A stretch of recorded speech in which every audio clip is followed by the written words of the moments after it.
आप सभी को सबसे पहले तो बसंत पंचमी की हार्दिक शुभकामनाएं। आप सभी बच्चे जानते हो कि आज बसंत पंचमी है और सुबह से ही बारिश पड़ रही है। आज मौसम भी ठंडा हो चुका है। तो आज हम क्लास 12th की चैप्टर 1 से शुरुआत कर रहे हैं इम्पोर्टेंट क्वेश्चनों की आंसरों के साथ। कुछ आंसर है इसमें, कुछ आंसर आपको मैं वाइट बोर्ड पे करा चुका हूँ और क्लास में करवा चुका हूँ, नोट्स बने हुए हैं। लेकिन आपको रिवीजन करने के लिए क्वेश्चन बेनिफिट है, जिससे आप समझ जाओगे ये क्वेश्चन 10 आपको आने ही चाहिए पेपर के लिए। विलयन को परिभाषित कीजिए। कितने प्रकार के विभिन्न विलयन संभव है? प्रत्येक प्रकार के विलयन के संबंध में एक उदाहरण देकर आपको संक्षेप में लिखना है। तो विलयन की परिभाषा जानते हैं। विलयन दो या दो से अधिक अवयवों का समांगी मिश्रण होता है। यहाँ समांगी मिश्रण से तात्पर्य ये है कि मिश्रण में सभी स्थानों पर इसका संगठन व गुण समान होते हैं, उसे हम विलयन कहते हैं। और क्लास में भी बहुत अच्छे से मैं आपको समझा चुका हूँ कि विलयन दो अवयवों से मिलकर बनता है, विलेय और विलायक से।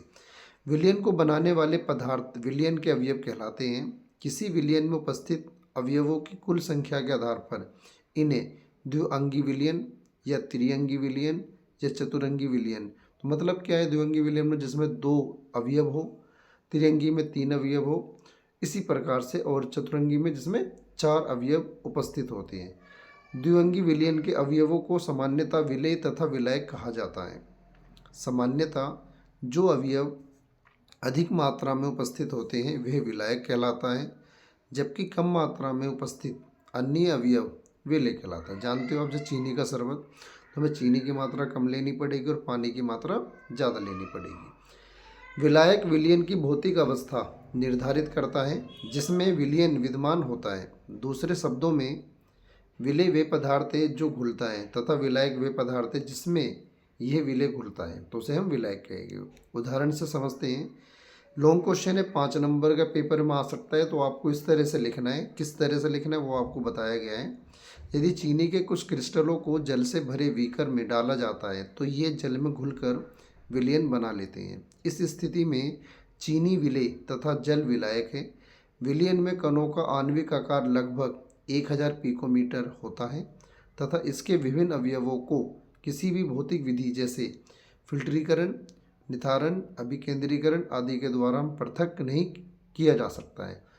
ठीक है, उसे हम छान के नहीं कर सकते। जैसे मान के चलो कोई चीज़ है जिसे हम छान के अलग कर सकते हैं, उस प्रकार से हम विलयनों को अलग नहीं कर सकते इन विधि के द्वारा। विलयन के प्रकार, विलेय तथा विलायक की भौतिक अवस्था के आधार पर विलयनों को निम्नलिखित प्रकारों में वर्गीकृत किया गया। और आप सभी बच्चे जानते हो 9 प्रकार से इन्हें तोड़ा गया है: ठोस विलयन, द्रव विलयन और गैस विलयन। और ठोस विलयन के भी 3 प्रकार होते हैं: ठोस ठोस, ठोस गैस, ठोस और द्रव।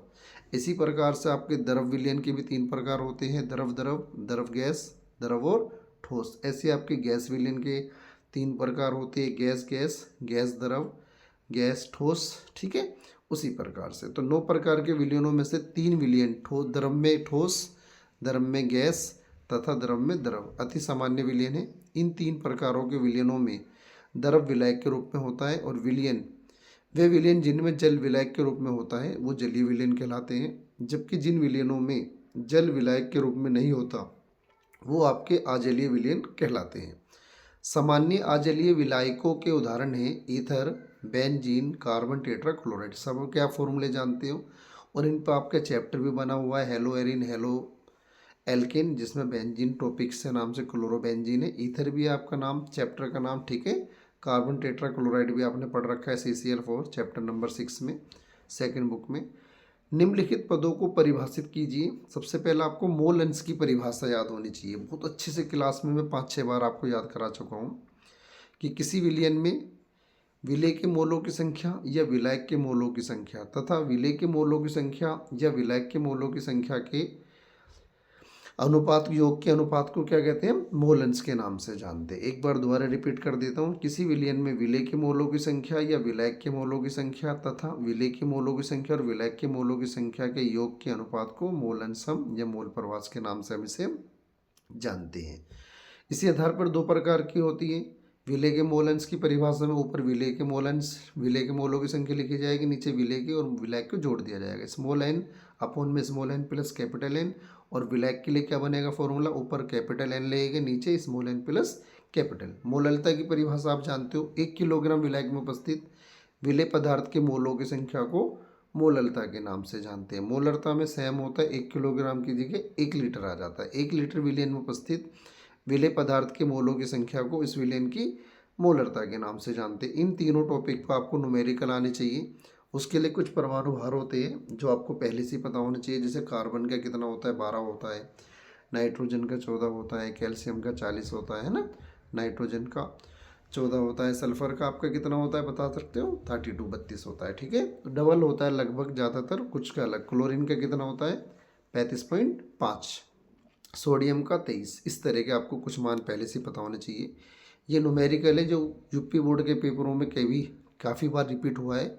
14.625 ग्राम सोडियम क्लोराइड को 250 ग्राम जल में विलय किया गया है। प्राप्त विलयन की मोललता आपको ज्ञात करनी है।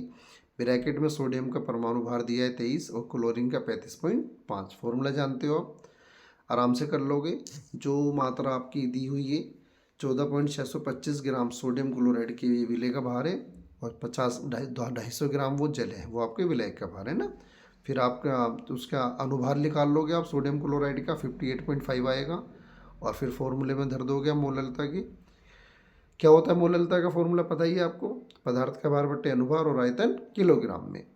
1 विलियन में 40 ग्राम NaOH सोडियम हाइड्रोक्साइड को 500 ml जल में घोला गया है। इसकी मोलरता एवं नॉर्मलता आपको ज्ञात करनी है। सेम क्वेश्चन है, बस नॉर्मलता में तुल्यांकी भार निकलता है।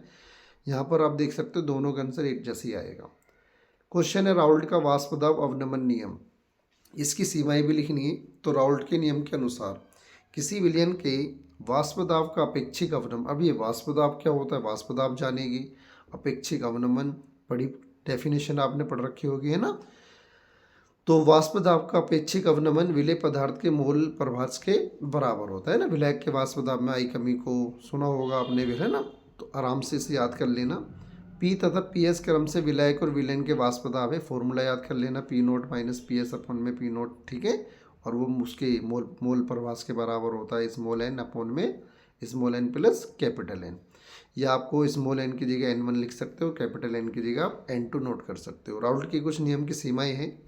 राउल्ट का नियम तनु विलयनों पर लागू होता है। ये नियम केवल अवाष्पशील पदार्थों के विलयनों पर लागू होता है।